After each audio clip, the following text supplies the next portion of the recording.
Et si je vous disais que les vitamines que vous prenez chaque matin avec confiance sont peut-être en train de détruire votre mémoire, d'empoisonner vos nerfs et de précipiter votre vieillissement, lentement, silencieusement, sans que personne ne vous prévienne. Je suis médecin, ou plutôt, je l'ai été pendant plus de 40 ans. Aujourd'hui, à la retraite, je n'ai plus de blouse blanche, plus de cabinet, plus de patients en salle d'attente. Mais ce que j'ai, c'est une mémoire remplie de visages, de diagnostics, de silences lourds de sens et de confidences que je n'ai jamais oubliées. Et c'est justement parce que je suis désormais de l'autre côté, celui du grand âge, que je ressens le besoin urgent de vous parler. Non pas comme un expert, mais comme un compagnon de route. Un jour, c'est une patiente, Jeanne, 77 ans, qui m'a frappé avec cette phrase toute simple. « Docteur, je fais tout bien. Je mange, je marche, je prends mes vitamines tous les matins. Et pourtant, j'ai l'impression de me décomposer. » Elle n'exagérait pas. Elle avait les jambes lourdes, des troubles de l'équilibre, une mémoire en brume, des douleurs diffuses qu'aucun scanner ne pouvait expliquer. Et moi, médecin aguerri, je n'avais pas de réponse immédiate, jusqu'à ce que je regarde, non pas ses radios, mais sa table de chevet. 7 flacons de compléments alimentaires, tous achetés sur les conseils d'amis, parce qu'ils sont bons pour les seniors ou parce qu'ils sont naturels. Ce jour-là, j'ai compris une chose essentielle. Certains de nos maux ne viennent pas du vieillissement, mais de ce qu'on fait pour essayer d'y échapper. Et si je vous disais que ce que vous croyez faire pour votre bien pourrait, lentement, vous affaiblir, que les vitamines que vous prenez avec confiance pourraient bien être les complices silencieux de votre fatigue, de vos troubles de l'équilibre, voire de vos palpitations cardiaques. Ça semble excessif? Attendez. Un rapport européen de 2022 a révélé que les personnes de plus de 65 ans qui consommaient les mauvais compléments, et ils sont nombreux, voyaient leur risque de mortalité précoce augmenter de 40%. Oui, 40%. Pas à cause d'un accident, pas à cause d'un cancer, à cause de ce qu'ils pensaient être inoffensif, une gélule colorée achetée en pharmacie. Je ne suis pas là pour faire peur, mais je suis là pour dire la vérité. La médecine m'a appris que ce qui tue n'est pas toujours brutal. Parfois, c'est lent, invisible. Il s'insinue, il s'accumule. Il mime les signes de l'âge, il se cache dans des douleurs floues, dans une fatigue persistante qu'on finit par appeler normalité.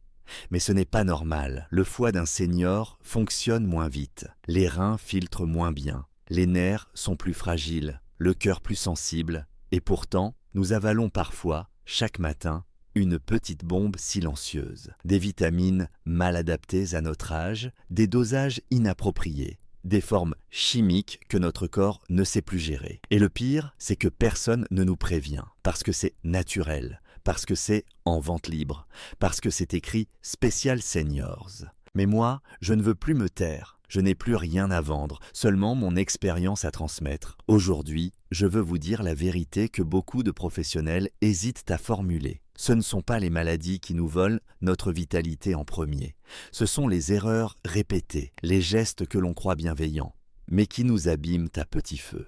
Et parfois, ce poison porte un nom doux. Vitamine A, fer, calcium, B6. Dans cette vidéo, je vais vous révéler 4 vitamines qu'il faut absolument éviter après 65 ans, même si elles semblent inoffensives. Et surtout, je vous parlerai des 4 qui, au contraire, peuvent vraiment vous aider à rester lucide, mobile, vivant, dans le vrai sens du terme. Mais avant cela, je vous pose une seule question. Et si c'est que ce que vous prenez chaque matin est réellement adapté à votre âge, à votre foie, à vos nerfs, ou est-ce devenu une routine que personne ne remet plus en question? Si ce que je m'apprête à partager avec vous peut éviter ne serait-ce qu'une hospitalisation, une chute ou une lente descente vers l'oubli, alors ces mots auront servi à quelque chose. Je vous invite à vous abonner à cette chaîne si ce n'est pas encore fait. Non pas pour les chiffres, mais pour que ces vidéos, ces avertissements, ces conseils que personne d'autre ne vous donne puissent continuer à exister. Plus vous êtes nombreux, plus nous avons la force de produire du contenu honnête, humain, basé sur des faits et non des intérêts commerciaux. Et maintenant, permettez-moi de vous poser une petite question pour voir si vous êtes prêt à vraiment réfléchir avec moi. Question pour vous. À vous. Je te donne ici.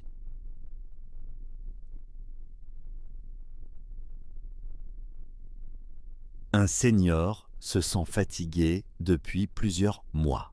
Il commence à prendre chaque matin un complément riche en fer pour lutter contre l'épuisement. Selon vous, quel est le réflexe le plus sûr?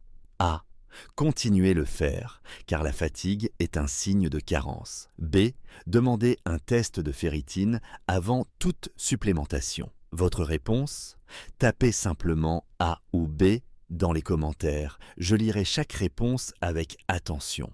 Et maintenant, entrons ensemble dans ce que je n'ai jamais osé dire aussi franchement dans un cabinet. J'ai été formé à reconnaître les signes de maladie, à poser des diagnostics, à prescrire ce qu'il faut, à éviter ce qu'il faut éviter. Mais ce que l'on ne m'avait pas appris à l'université, c'est à voir comment les erreurs invisibles deviennent, avec l'âge, les maladies les plus tenaces. Avec le temps, j'ai compris qu'il ne suffisait pas de soigner, il fallait aussi désapprendre certaines vérités toutes faites. En particulier, celles qui concernent les vitamines, car ce que je vais vous révéler ici, personne ne vous le dira sur l'emballage des gélules, ni à la télévision, ni dans les publicités qui vous promettent plus d'énergie, moins de douleur, un meilleur sommeil. Mais moi, je vous le dis, il y a des vitamines que vous devez absolument éviter après 65 ans, même si elles sont vendues librement, même si elles sont recommandées pour les seniors. Et je ne vous le dis pas pour faire peur, mais parce que j'ai vu trop de patients s'épuiser sans comprendre pourquoi. Trop de corps ralentis, de nerfs abîmés, de cœur en danger, simplement parce qu'on a cru bien faire. La première vitamine que je déconseille formellement, c'est la vitamine A. Mais attention, je parle ici de sa forme rétinol, celle que l'on retrouve dans beaucoup de multivitamines et de compléments pour la peau ou les yeux. Elle est liposoluble, c'est-à-dire qu'elle se stocke dans votre foie et vos tissus adipeux. Et à partir d'un certain âge, ce stockage devient problématique. Votre foie, plus lent, n'élimine plus aussi bien. Résultat, la vitamine A s'accumule lentement, silencieusement. Et avec elle, des symptômes qui ressemblent à s'y méprendre aux signes du vieillissement. Peau sèche, douleurs articulaires, maux de tête, vertiges, vue trouble.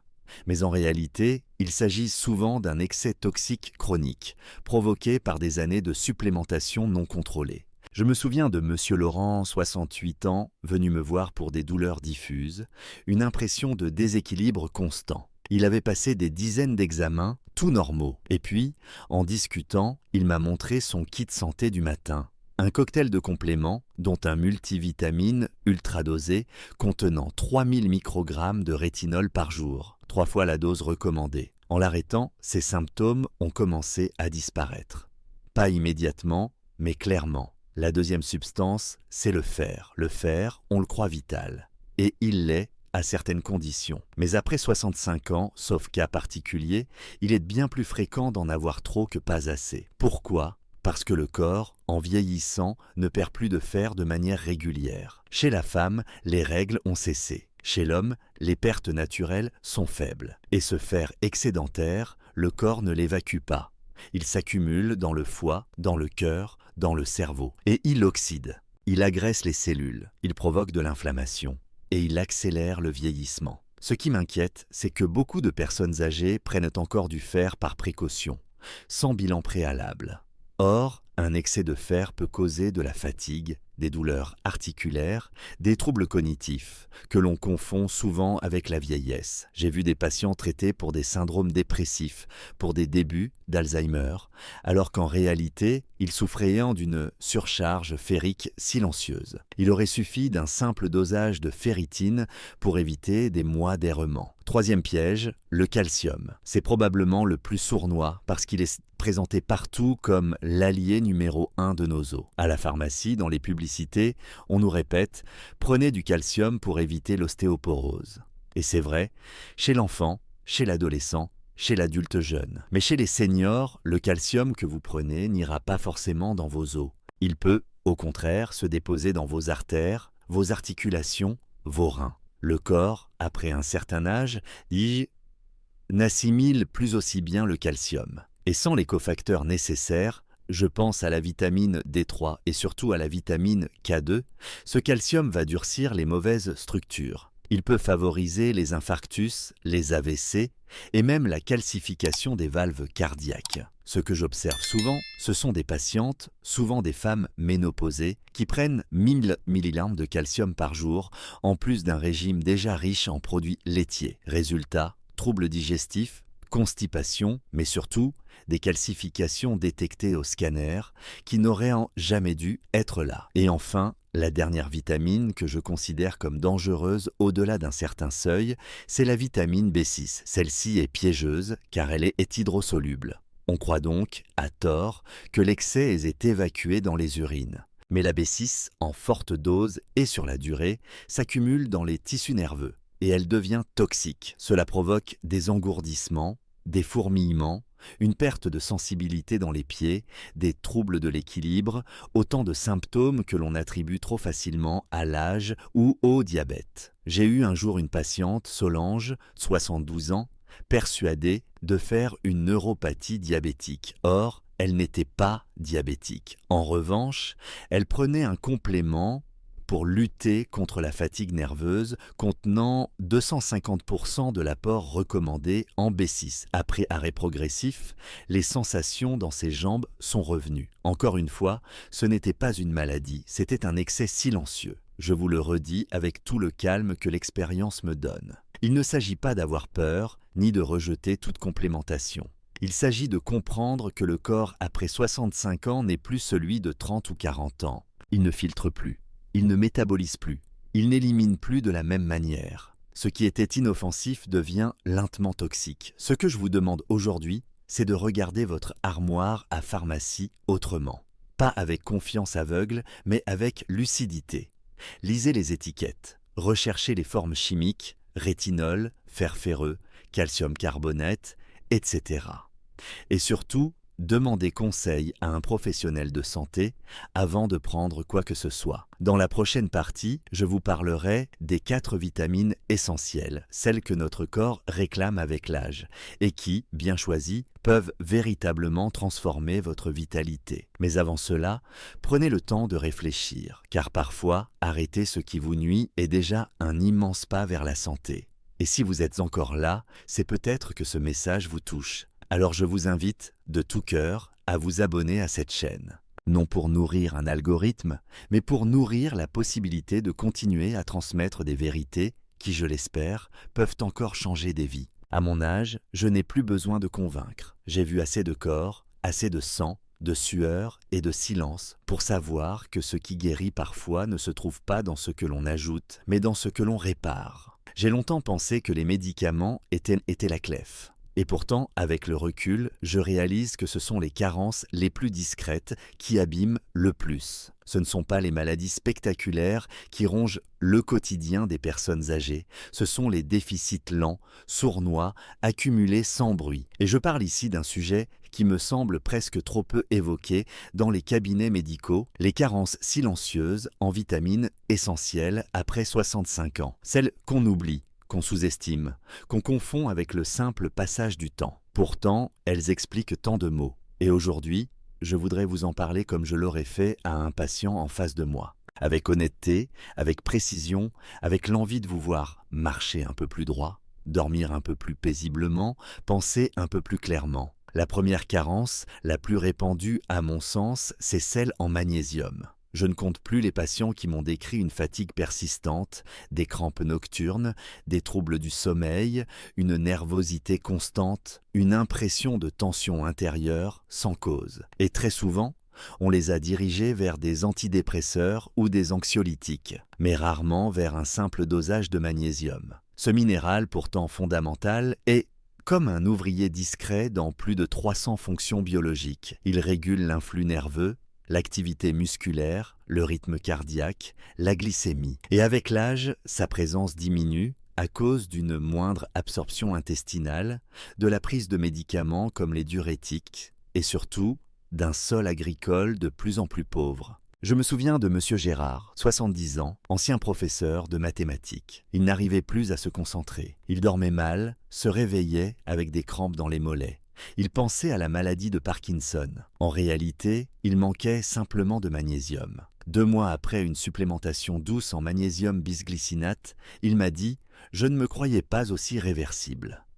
Cette phrase m'est restée, parce qu'elle est vraie. Certains symptômes sont réversibles, à condition de savoir quoi chercher. Ensuite, il y a la vitamine D3, et je vous le dis franchement, c'est peut-être l'oubli le plus tragique. En France, dans nos latitudes, avec notre mode de vie souvent sédentaire, et en intérieur, près de 80% des seniors sont carencés en vitamine D sans le savoir. Et cela ne concerne pas seulement les os. La vitamine D3 est une hormone, pas juste une vitamine. Elle joue un rôle crucial dans le système immunitaire, l'équilibre inflammatoire, la santé musculaire, la prévention des infections respiratoires et même la résistance à certains cancers. Mais ce que j'ai constaté dans ma pratique, c'est que les personnes âgées prennent souvent des doses trop faibles ou sous des formes peu absorbées. Or, après 65 ans, ensemble, la peau produit 4 fois moins de vitamine D sous l'effet du soleil. Et l'alimentation seule ne suffit pas. Il faut une supplémentation adaptée, 1000 à 2000 UI par jour, sous forme de cholécalciférol en prise quotidienne et non pas trimestrielle. Et toujours avec un repas contenant des graisses pour en favoriser l'absorption. Je pense à Madame Élise, 64 ans, toujours enrhumée l'hiver, sujette aux chutes. Après un dosage, elle avait 11 ml de vitamine D, un seuil de carence sévère. 6 mois plus tard, elle n'avait plus fait aucune infection. Et surtout, elle me confiait marcher plus sereinement. Parce que la D3 n'est pas seulement immunitaire. Elle agit aussi sur l'équilibre, la force musculaire, l'humeur. Ne pas la corriger, c'est laisser le corps vieillir plus vite qu'il ne le devrait. Une autre carence fréquente, que j'ai vu ronger lentement la vivacité de mes patients les plus brillants, c'est celle en vitamine B12. C'est une vitamine essentielle pour la formation des globules rouges, la conduction nerveuse, la mémoire, l'énergie. Mais avec l'âge, l'estomac produit moins d'acide chlorhydrique et la B12, surtout d'origine animale, devient difficile à détacher et à absorber. Le problème, c'est que ces symptômes, fatigue, troubles de mémoire, ces fourmillements, marche instable, imitaient trop bien la vieillesse. Et donc, personne ne pense à la rechercher. J'ai eu un patient, Michel, ancien ingénieur, qui me disait « Je perds mes mots, j'ai honte de parler. » Il pensait devenir sénile. Il manquait juste de B12. Après une supplémentation sous forme de méthylcobalamine, il a retrouvé de la fluidité dans ses idées, de la clarté dans sa pensée. On ne peut pas rajeunir un cerveau épuisé par l'âge, mais on peut arrêter de le priver de carburant. Enfin, il y a ce que j'appelle la vitamine silencieuse de la longévité, les oméga 3, en particulier EPA et DHA. Ce ne sont pas à proprement parler des vitamines, mais des acides gras essentiels. Le corps ne les fabrique pas. Et pourtant, ils sont structurants pour le cerveau, protecteurs pour le cœur, apaisants pour les articulations. Et aujourd'hui, la majorité des seniors français n'en consomment pas assez, parce qu'ils mangent peu de poissons gras ou prennent des huiles oxydées de mauvaise qualité. Je vous le dis, les oméga 3, c'est un investissement sur votre mémoire, votre rythme cardiaque, votre inflammation. C'est aussi et surtout une des seules interventions nutritionnelles à avoir montré une réduction de la mortalité, toutes causes confondues dans des études à grande échelle. Encore faut-il les prendre correctement. Au moins 1000 grammes de PA-DHA combinés par jour, sous forme purifiée, avec une traçabilité et une garantie sans métaux lourds. Je vous raconte tout cela non pour prescrire à distance, mais pour semer une graine, pour que vous n'acceptiez plus de souffrir d'un manque que l'on peut corriger, pour que vous compreniez que bien vieillir, ce n'est pas seulement éviter les maladies, c'est donner au corps ce qu'il réclame doucement, discrètement, mais inlassablement. Je suis médecin, et si je devais recommencer aujourd'hui, je passerais moins de temps à prescrire. Et plus de temps à détecter les carences qui brisent les élans vitaux. Vous méritez mieux que de vieillir à moitié. Vous méritez un corps nourri avec intelligence, un esprit soutenu par les bons nutriments et des années pleines de présence. Dans la prochaine partie, je vous parlerai de ces pièges invisibles qui, à force d'être tolérés, finissent par peser lourd ces habitudes, ces idées reçues, ces oublis quotidiens qui nous coûtent, année après année, une part de notre vitalité. Restez avec moi, car le plus difficile n'est pas de vivre vieux, c'est de rester pleinement vivant. Après plus de 40 années à ausculter, écouter, rassurer, je peux vous affirmer une chose. Ce ne sont pas toujours les maladies qui affaiblissent en ce plus. Ce sont les habitudes mal comprises, les conseils répétés sans vérification, les automatismes que personne ne remet en question. À un certain âge, le danger ne vient plus seulement de ce que l'on ignore, mais de ce que l'on croit savoir depuis trop longtemps. Dans mon cabinet, combien de fois ai-je vu des patients âgés arriver avec une liste de médicaments, de compléments alimentaires, de routines qu'ils suivaient parce qu'on leur avait dit que c'était bon. Ils avaient confiance. Ils avaient lu, entendu, vu des publicités. Et moi, je me retrouvais face à des personnes épuisées, ralenties, douloureuses, qui faisaient pourtant tout comme il faut. Je pense à Lucien, 73 ans, qui me disait « Je prends mes vitamines tous les matins, je mange équilibré, je ne fume plus depuis 20 ans, et pourtant je ne comprends pas pourquoi je me sens si lourd, si engourdi. » Alors nous avons regardé ensemble ses habitudes, et j'ai vu ce que je vois trop souvent, un empilement de produits, des doses redondantes, des associations sans cohérence. Il ne manquait pas de vitamines, il en avait trop des mauvaises, et pas assez des bonnes. Ce n'était pas la vieillesse qui le fatiguait, c'était l'accumulation silencieuse de choix non adaptés. C'est là que j'ai compris à quel point les idées reçues pouvaient devenir toxiques. On nous répète que prendre des compléments est sans danger, que si ce n'est pas utile, au pire ce n'est pas grave. Mais ce n'est pas vrai. Le corps d'un senior ne fonctionne plus comme celui d'un adulte jeune. Il élimine moins vite, il filtre moins bien, il réagit autrement. Et certaines substances s'accumulent, se stockent, interagissent, troublent l'équilibre général sans faire de bruit, jusqu'au jour où l'on tombe, où l'on oublie un mot, où l'on a du mal à se lever de sa chaise, et l'on croit que c'est normal. Non, ce n'est pas normal de se réveiller chaque jour un peu plus confus. Ce n'est pas normal d'avoir des fourmillements constants dans les jambes. Ce n'est pas normal d'avoir la mémoire floue alors qu'on se nourrit bien. Ce sont des signaux, ce sont des messages du corps, et nous les étouffons trop souvent sous des gestes automatiques. J'ai vu des patients continuer à prendre du calcium alors que leur alimentation en était déjà riche. J'ai vu des femmes âgées qui prenaient de la vitamine A en complément alors qu'elles mangeaient des soupes pleines de carottes et d'épinards tous les soirs. J'ai vu des hommes épuisés par un surdosage de fer qu'aucun médecin n'avait validé. Et chaque fois, c'était pareil, ils pensaient bien faire. Mais à force de bien faire, ils se faisaient du mal. Ce qui me révolte, c'est que personne ne les avait prévenus. Ni leur pharmacien, ni leur entourage, ni leur médecin parfois. Parce que l'on croit, à tort, que naturel veut dire inoffensif. Parce que les étiquettes brillent, parce que les mots rassurent, parce que c'est marqué spécial seniors. Mais moi, je ne veux plus laisser les choses se faire en silence, parce que derrière chaque flacon, il peut y avoir une fatigue inexpliquée, une confusion installée, un cœur qui bat trop vite ou trop lentement, un sommeil devenu fragile. Le pire, c'est que les symptômes de ces erreurs ne crient pas. Ils s'installent lentement, déguisés en vieillissement normal. On accepte un tremblement comme une fatalité. On tolère une mémoire bancale comme un passage obligé. On se dit que tomber dans les escaliers, c'est peut-être l'âge.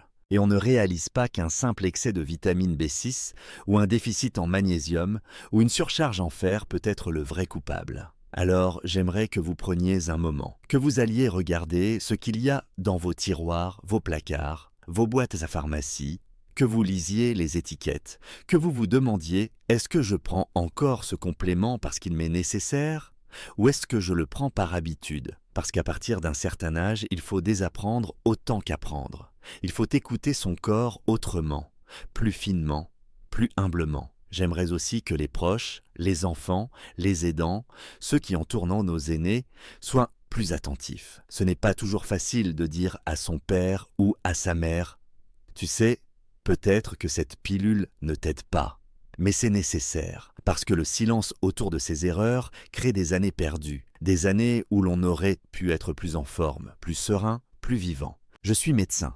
Et j'ai vu des gens se redresser, se réveiller, retrouver leur voix et leur souffle simplement parce qu'on avait allégé ce qu'ils prenaient au lieu d'ajouter encore. Ce n'est pas spectaculaire, ce n'est pas immédiat, mais c'est réel. Je ne vous demande pas de tout arrêter, je vous demande de tout reconsidérer, parce que ce que vous tolérez peut-être aujourd'hui, votre corps ne le tolérera peut-être plus demain. Et parce que ce que vous pensiez être un petit geste de santé peut devenir à long terme une charge insoupçonnée. Le vrai chemin vers une vieillesse lucide et forte, ce n'est pas de tout prendre, c'est de mieux choisir, c'est de faire le tri. Et parfois, ce n'est pas ce que vous manquez qui vous affaiblit, c'est ce que vous gardez sans en avoir besoin. Dans la suite, je vous expliquerai comment retrouver cet équilibre, comment identifier les bons réflexes, et surtout, comment écouter à nouveau votre corps, non pas avec peur, mais avec intelligence et respect, car il vous parle encore.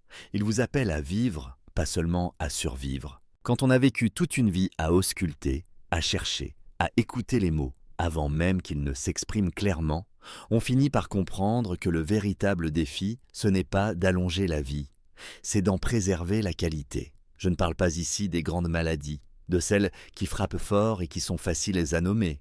Non, je parle des pertes lentes, insidieuses, de ces petits glissements qui, année après année, grignotent la vitalité sans qu'on sache toujours pourquoi. Et ce qui m'a toujours bouleversé dans le vieillissement, ce n'est pas tant la fragilité du corps, mais la manière dont les gens finissent par s'y résigner. On finit par dire « c'est normal » à tout, aux douleurs, à l'épuisement, aux oublis. On s'installe dans un état de survie en croyant que c'est ça, vieillir. On ne cherche plus, on accepte. Et c'est précisément là que se trouve le piège. J'ai vu des hommes et des femmes que j'aimais bien, pleins de lucidité, finir par abandonner leur vigilance.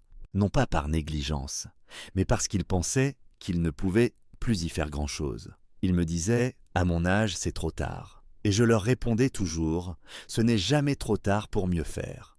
Mais pour cela, il faut sortir de l'automatisme. Il faut interroger ce qu'on croit acquis.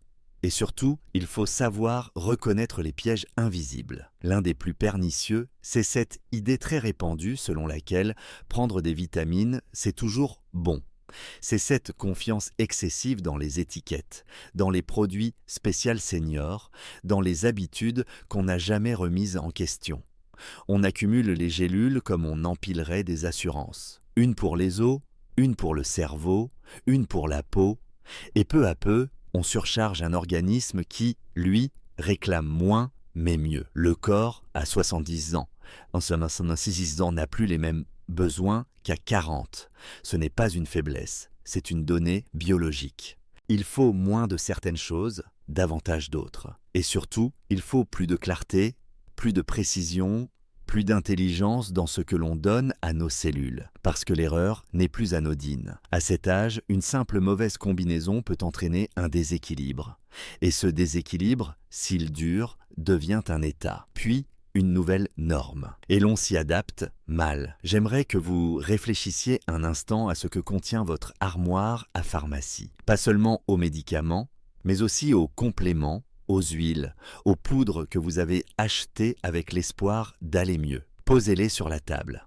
Regardez-les non pas avec l'œil de la peur ou de la méfiance, mais avec celui de l'exigence. Demandez-vous, lequel d'entre eux m'est vraiment nécessaire? Lequel a été validé par un professionnel? Lequel n'est qu'un réflexe hérité de conseils vagues? Et surtout, et oui, c'est ce que je me sens réellement mieux depuis que je les prends, car j'ai vu trop de patients qui se croyaient protégés alors qu'ils étaient exposés, trop de gens qui faisaient les bons gestes, pour les mauvaises raisons. Et au bout de ce chemin, il y avait parfois une chute évitable, une confusion progressive, une énergie qui s'effondrait sans cause apparente. On se dit alors que c'est le vieillissement, mais en réalité, c'est parfois la somme des petits renoncements.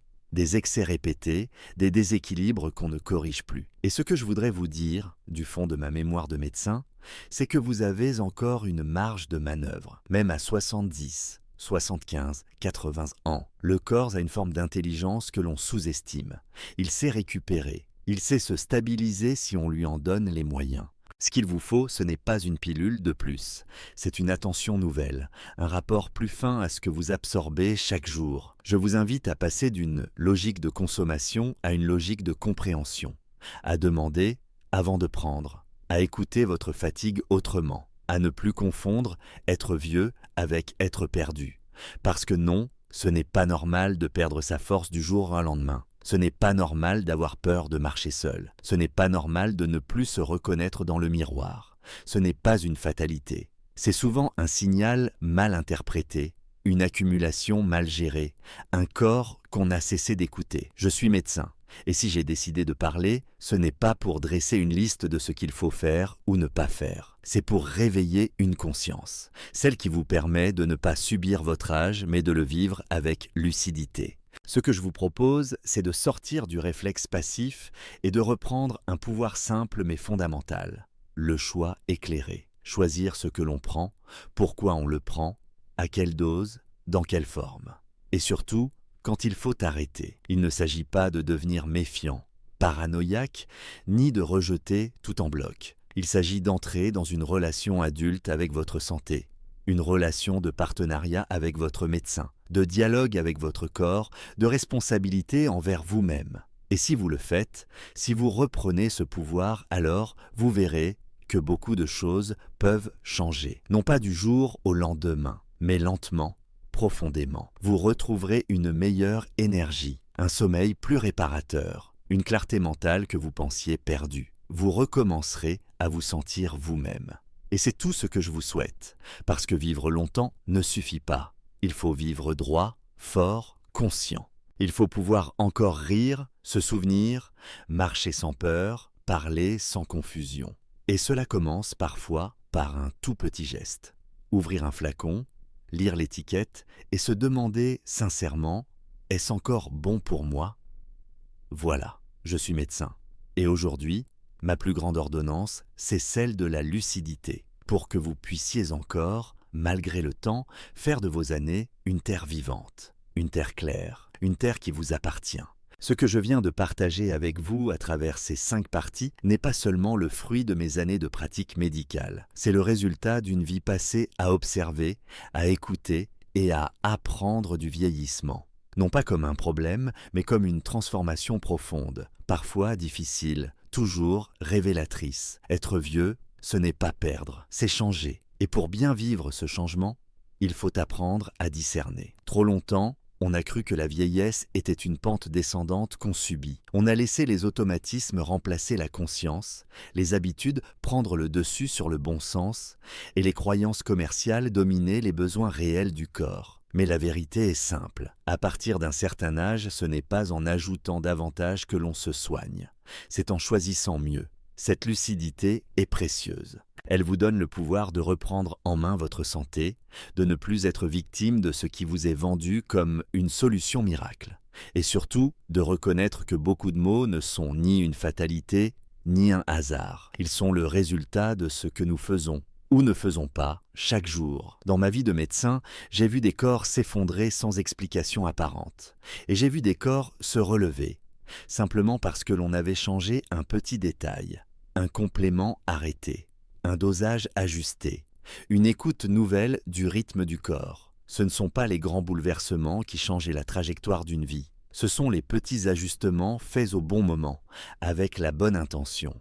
Et c'est cela que je vous invite à faire aujourd'hui. Non pas vous méfier de tout, mais regardez avec sincérité ce que vous laissez entrer dans votre corps, ce que vous acceptez comme normal, ce que vous répétez sans y penser. Il n'est jamais trop tard pour affiner, pour alléger, pour mieux faire. Prenez ce moment pour faire un point. Posez-vous les bonnes questions. Allez voir votre médecin. Demandez un bilan simple. Ferritine, vitamine D, B12, magnésium. Et surtout, arrêtez de penser que la fatigue, les douleurs, l'oubli sont des signes que vous déclinez. Ils sont souvent des messages, des appels à l'équilibre, à la précision, à une attention plus fine à ce que vous êtes devenu. Et maintenant, permettez-moi de partager avec vous une chose plus intime. J'ai 74 ans, je suis à la retraite. Et pourtant, je passe mes soirées à écrire, à chercher, à transmettre ce que j'ai appris. Pourquoi ? Parce que je ne veux pas partir sans avoir semé un peu de ce que j'ai vu de mes propres yeux. Parce que je crois que, même vieux, on peut encore servir, on peut encore éclairer. Mais je ne le fais pas pour moi, je le fais pour vous et pour ceux que vous aimez. Alors, si ce contenu vous a parlé, si vous avez appris ne serait-ce qu'un détail utile, je vous invite à poser un petit geste. Abonnez-vous à cette chaîne. Cela me donnera la force, le courage et la motivation de continuer. Et si vous en avez les moyens, même un don modeste, 1, 2 ou 5 euros, peut faire une différence. Pas pour m'enrichir, mais pour me permettre de continuer à produire des contenus sérieux, sans publicité ni compromis. Voici une question toute simple à laquelle j'aimerais que vous répondiez dans les commentaires. Avez-vous déjà revu ou arrêté un complément alimentaire après avoir constaté qu'il ne vous convenait pas? A. Oui, et j'ai senti une amélioration. B. Non, mais je vais désormais faire plus attention. Laissez votre réponse en commentaire, cela aidera d'autres personnes à réfléchir, à comparer, à apprendre avec vous. Merci de votre écoute, de votre présence. Merci d'être là. Et à bientôt pour un nouvel épisode.